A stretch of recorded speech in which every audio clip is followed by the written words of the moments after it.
Hey everyone, welcome to Patriot, Weir, Soapbox, where I give you my commentary on the news of the day as reported by the Wall Street Journal. Let's get started, shall we? So this is the weekend edition of the paper. So I will have video tomorrow, but it won't. It will not be directly related to the Wall Street Journal because, simply put, this is the paper for today and tomorrow. So yeah. But as I said, let's get started. So not a whole lot has happened in the news like it's new, but except Amtrak is still not profitable, but it's starting to turn some of that around because ridership was hit a new time high. Yeah, Amtrak has been running a deficit pretty much since it was created because it was created when in the 70s, since the economy sucked, every industry, including the railroad industry, is starting to go under, and so especially because the railroad industry is especially hardest hit because more people were flying than taking trains to go places. So the government offered them a deal: sell the passenger train railroads to them, and the government would pay the railroads a fee to use their tracks because the government didn't have any of its own passenger rail lines, and railroads used the same lines for both passenger and freight. So the government pays them a fee. And so that's how Amtrak was created. They did the same thing for some bankrupt freight rail lines, but that was eventually sold off to private investors. But yeah, Amtrak it's not profitable because, simply put, it never was supposed to be profitable. And then there's some charts here that show Democratic voting blocks for the three frontrunners: Joe Biden, Elizabeth Warren, and Bernie Sanders. And then something you can glean from the chart is that out of the three, Joe Biden does the best among African American voters, which is in large part due to the fact that he was Obama's vice president. That's the main reason. He's also really popular among older, more moderate candidates, or not candidates, voters in the Democratic Party. Warren, however, it seems to be the champion of those who call themselves liberal, obviously. And also, interestingly enough, she has the most Hispanic support out of the three. And for both Biden and Warren, they have more female than male support. And then Bernie Sanders, however, he has more male than female support. Which, as I said before, I'm pretty sure Warren will get the nomination because she's the female Bernie Sanders. And it looks like, there's the women support Bernie Sanders, women support Warren, men support Sanders. It would appear, at least among liberals. And Bernie, just like Warren, commands a lot of liberal and Hispanic votes, but Elizabeth Warren has more. And also Warren, Sanders leads the way in the only one where he leads is carrying young voters, but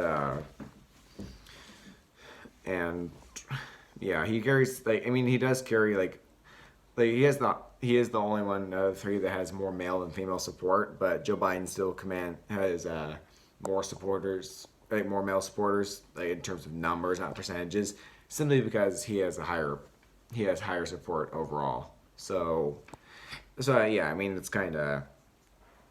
So yeah, of course Joe Biden has higher numbers because he's simply, he's leading the way.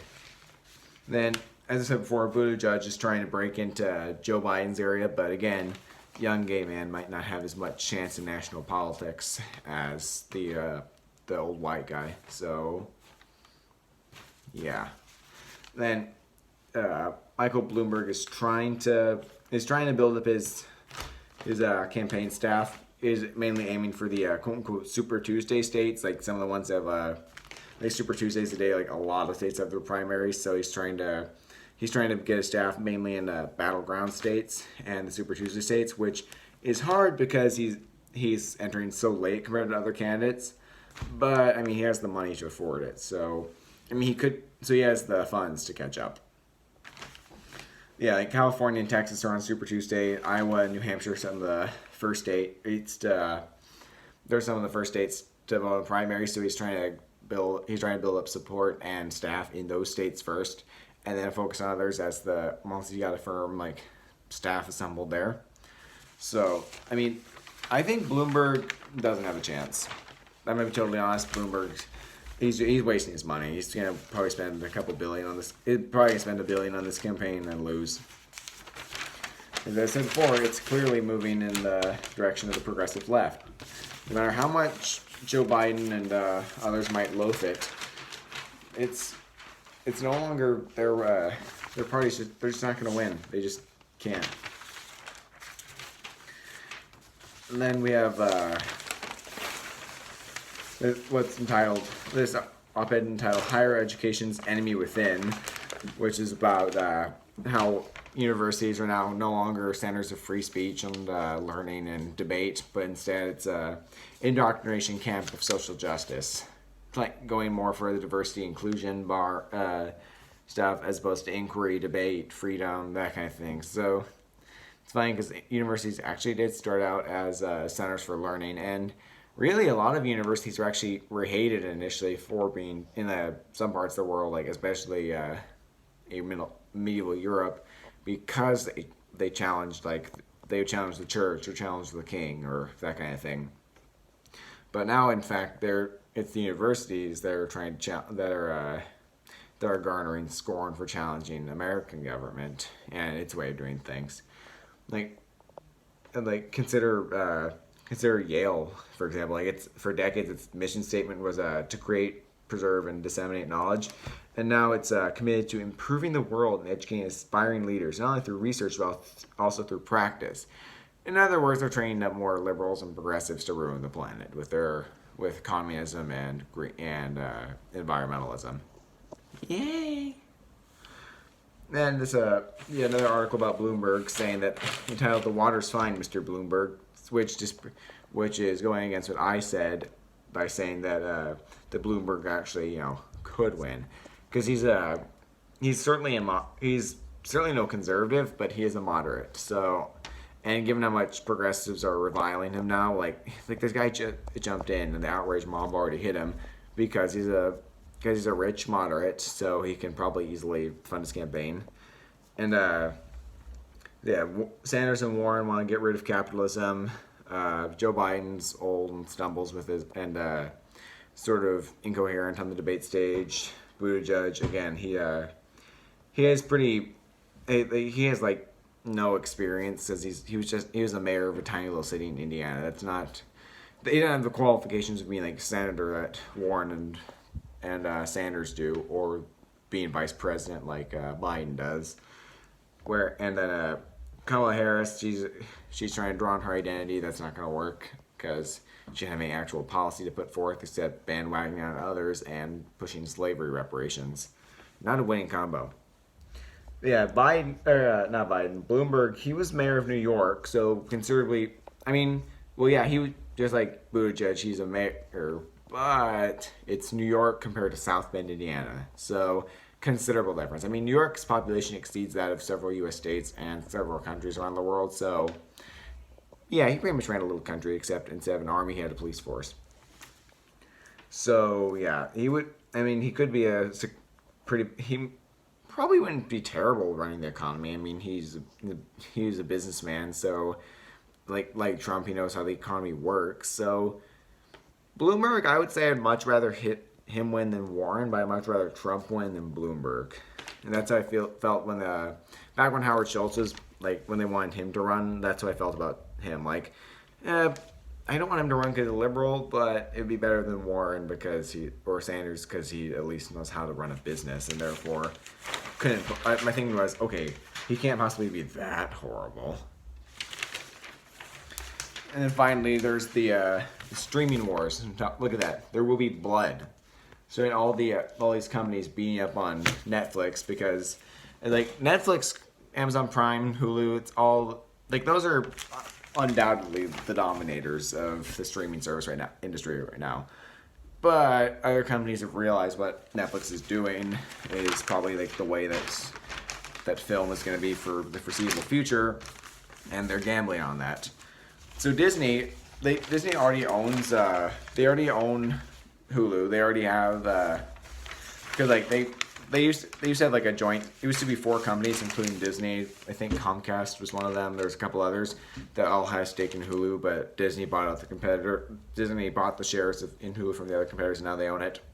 So they already have that, and they have ESPN Plus. But now they're launching Disney Plus, which I was about to drop my Netflix subscription to buy it, but then I found out that all you can have, the only Marvel movies they're gonna have are gonna, like, an initial launch is gonna be Iron Man and I think Iron Man 3, Captain Marvel, Thor: The Dark World, and what's the other one? I want to say the other one is Iron Man 1. But yeah, I think it's Iron Man 1, which I already have on DVD, so don't really need that. And then they're going to launch Avengers Endgame, which I already own in December. So I'm like, okay, I might.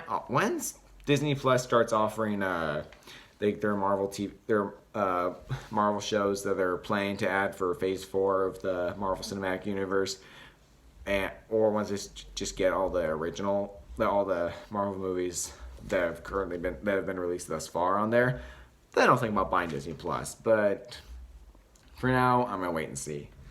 Yeah, they're trying. So it's this base. There's a whole chart here showing like what the incumbent streaming services are and what are the newcomers. Like, so incumbents, obviously there's Netflix, which has the most advantage in all of them because it's sort of they pretty much started the streaming industry as we know it today. But Hulu's also has a pretty big following, and so yeah, Netflix is, like, it gives each one like a quote unquote identity. Like Hulu is Disney After Dark because it's more adult shows, but Disney owns it. And some Prime Videos, like, you bought the book, now watch the movie. And there's CBS All Access. So those are like the four that are already established. Like, they already have an established following. Apple TV, their advantage is 900 million people with using Apple products, and so this is their identity. Would you like some new TV shows with that phone? So they already have a potential fan base, but they don't have any they don't have any movies or TV shows already to their name, and very little original content. So that one I think will probably start as a flop. I mean, they could get better, but it'll probably start as a flop. Disney Plus, they have a whole bunch of movies, like not near. I mean, they have more TV. They'll have more. They don't have as many movies and TV shows as Disney does, but they'll have a lot of really popular ones because like they're trying. I think part of the reason why they don't have all those Marvel movies, and the same thing for a bunch of other movies, is that the rights are currently are being held by other streamers like Netflix. So once they get all those contracts back, they'll probably release them on their own platform. But they already have a bunch of popular names like Toy Story, Cars, The Simpsons, Captain Marvel. They have that already to carry them, and so they estimate it's supposed to launch, like, I think in a few days, like Tuesday. It's gonna. Oh yeah, November 12th. So like 3 days, Disney Plus is gonna launch, and they're gonna have a lot of really popular stuff, and so they're gonna have both their streaming service and new movies. So I think Disney Plus will probably do great. And there's Peacock, NBC Universals. That will take that. They'll have like The Office, Parks and Rec, Everyone Loves Raymond, Cheers, that kind of stuff. And then as far as TV shows go, and then also movies, they'll have E.T., Jaws, Back to the Future. So like, they have a lot of like a lot of classics, but the risk they have is like they're late to the game. So the problem is it's Comcast, since NBC Universal owns Comcast, it would be offering Peacock would encourage people to drop their other Comcast subscriptions. So it could result in like a net zero gain for Comcast, because everyone could just drop their other subscriptions for Comcast and get this one. So I mean, it might maybe they'll keep both, but yeah. According to this article, about the average amount of money that Americans are willing to pay for streaming is $44 a month, which is it's $14 up from what the average is now, but like from the average of what people are actually paying, but who knows. And finally, there's HBO Max is a new one. It's gonna be the latest one, or the last one out of this list, because Apple TV just launched on November 1st. Disney Plus is going to be on November 12th. April 2020 is when Peacock is going to launch. HBO Max is going to launch in May 2020. And they're gonna have stuff like Friends, The Big Bang Theory, which I can't imagine that Netflix is too thrilled about losing Friends, because that's what everyone watches when they scroll through Netflix for an hour, and bypass all their crappy original content. They're like, all right, fine, let's watch Friends, because that's the only good thing they have there. I mean, and so yeah, once Netflix loses Friends,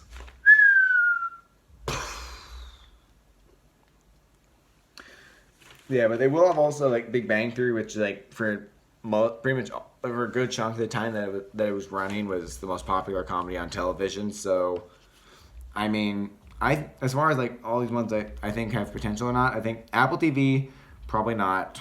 Disney Plus absolutely. Peacock and HBO Max. Well, Peacock definitely. I think has potential, maybe not as much as Disney. HBO Max, somewhere between NBC, Universal, and Apple TV. All right, that's all I got for you on this episode of Patriot vs. Soapbox. Don't forget to like and subscribe for more great content daily.